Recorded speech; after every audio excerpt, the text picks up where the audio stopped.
Do you value Michael Jordan's peak or LeBron's longevity more? This is the basis of every GOAT argument we've encountered in the past few years. That is a question that everyone has to answer for themselves. But are we being consistent across the board when discussing these two aspects? Or are we only applying it to Jordan and LeBron? Are we being honest on what this question implies? What we're looking for is consistency. If there's one thing that bothers me the most when I view anyone's top players list is when they contradict their own criteria. It makes no sense, for example, to put Larry Bird over Tim Duncan because you value his peak more when you have LeBron over Jordan.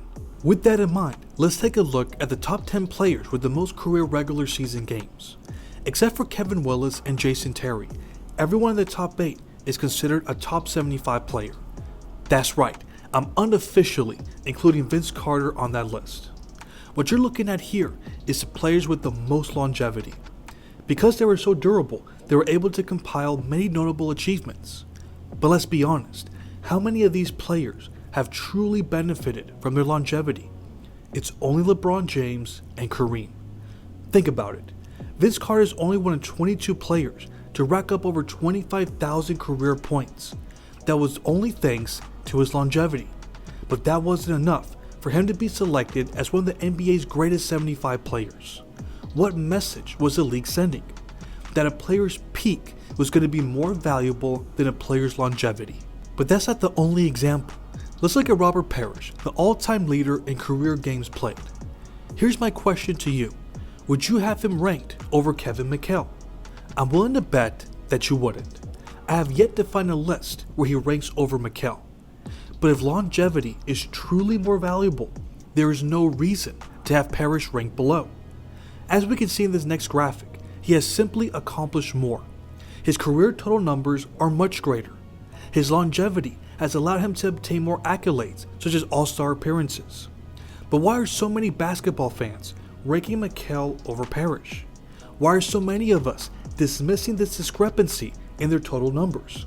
Because Kevin's peak and skill level were higher than Robert's. At their best, there is no question that one player was superior to the other. All the Celtics fans who witnessed this amazing team from the 80s can attest to that. Again, we are valuing peak over longevity. Let's use another example that shocks me to the core. This time, we're using players that are unquestionably in the top 30. Kevin Garnett and Dirk Nowitzki. Their peak was very high. They have so many All-Star and All-NBA selections among them. They both won MVPs and championships. Despite having the whole package, NBA experts on TV were throwing that all away for players that were nowhere near close to accomplishing what they have. Let's take for example this guy, Nick Wright. He has made a living by being the first and loudest sports personality for claiming that LeBron is greater than Michael Jordan. When he counted down the 50 greatest players of the last 50 years in 2022, he even put Kareem over Jordan. He is clearly saying a player's longevity should be valued more than what you accomplish when you are at your very best. But how can you explain putting Giannis over Dirk Nowitzki and Luka over Kevin Garnett if that's the case? At the end of the 2021/22 season, which is when he released this list, here's how their numbers look side by side. It's laughable how off Giannis and Luka were to their total career numbers, all-star appearances, and all-NBA selections to Garnett and Nowitzki. Despite this huge, immense discrepancy, he is saying that he values more one player's peak over another's longevity. In fact, both Giannis and Luka had zero longevity whenever the list was put out. So what's the reason for putting Kareem over Jordan if you're making such a bold statement for placing a player that accomplished absolutely nothing noteworthy in the top 20? He was obviously in love with that player's offensive talent, the incredibly high numbers that he could produce, the raw skill level that he has. He is saying that the totality of your career and all the individual accolades can only get you so far. If you aren't the better talent, the better player, then you don't deserve to be ranked higher.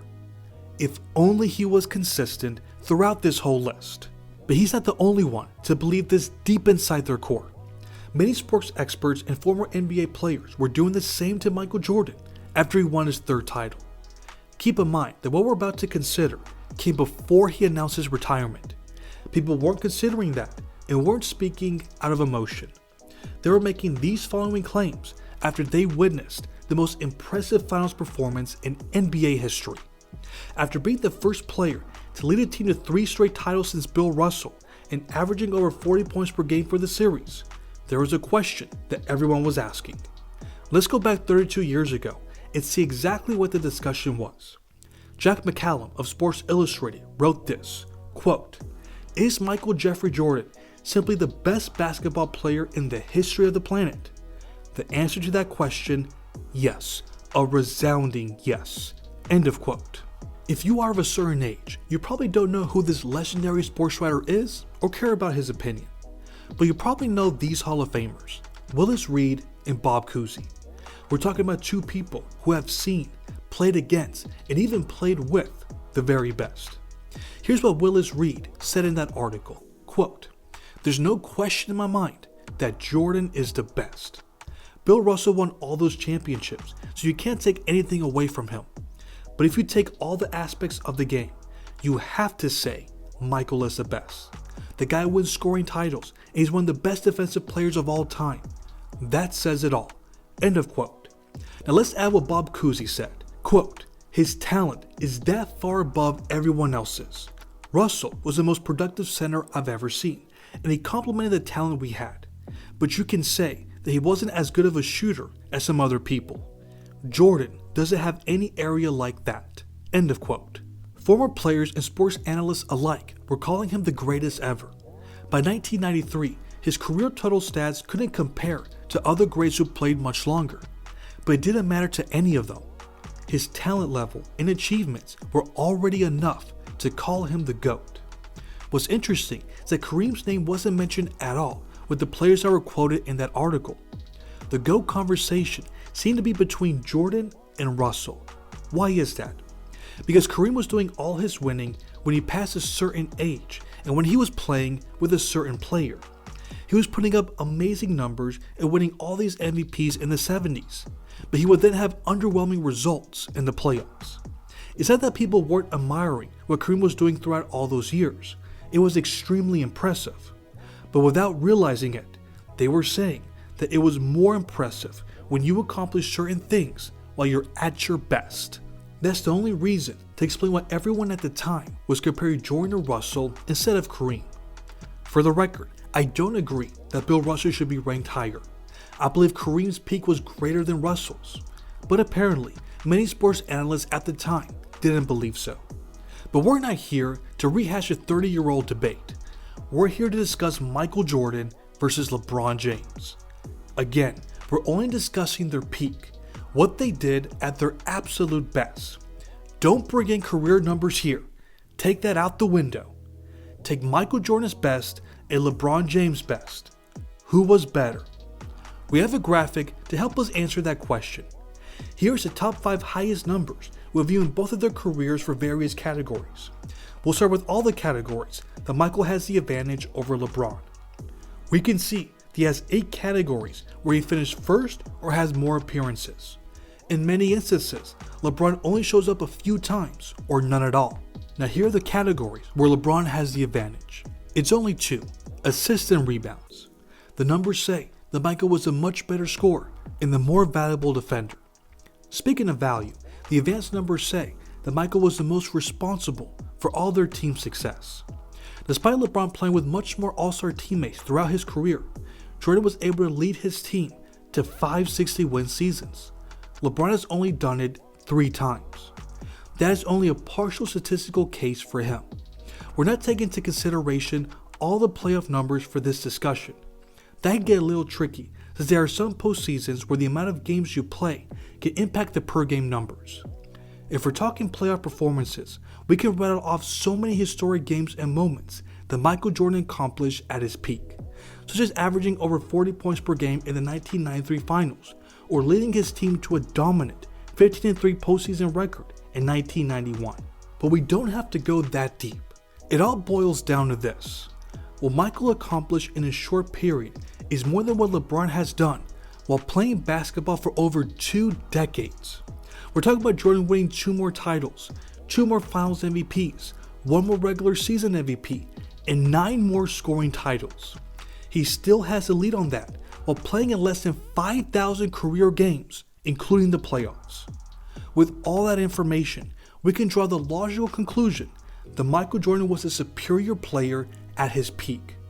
For him to accomplish all that he did in such a short period means that his talent and skill were at an extremely high level. Kind of like what some people think of Luka on offense, but just add the intensity that Jordan played on defense. If you still think LeBron should be the greatest of all time because of what he's done for the past 20 seasons, then that's your prerogative. But if you're saying that you'll take longevity over peak, you're basically saying that you recognize that one player was better than the other at their best. And we can certainly agree on that when it comes to Michael Jordan and LeBron James. But what about you all? What do you value more on your all-time greatest players list? Do you think someone's longevity should mean more than what they did at their peak? Do you also think there are inconsistencies when how we view a certain player's longevity? Let me know in the comments. Thanks for watching.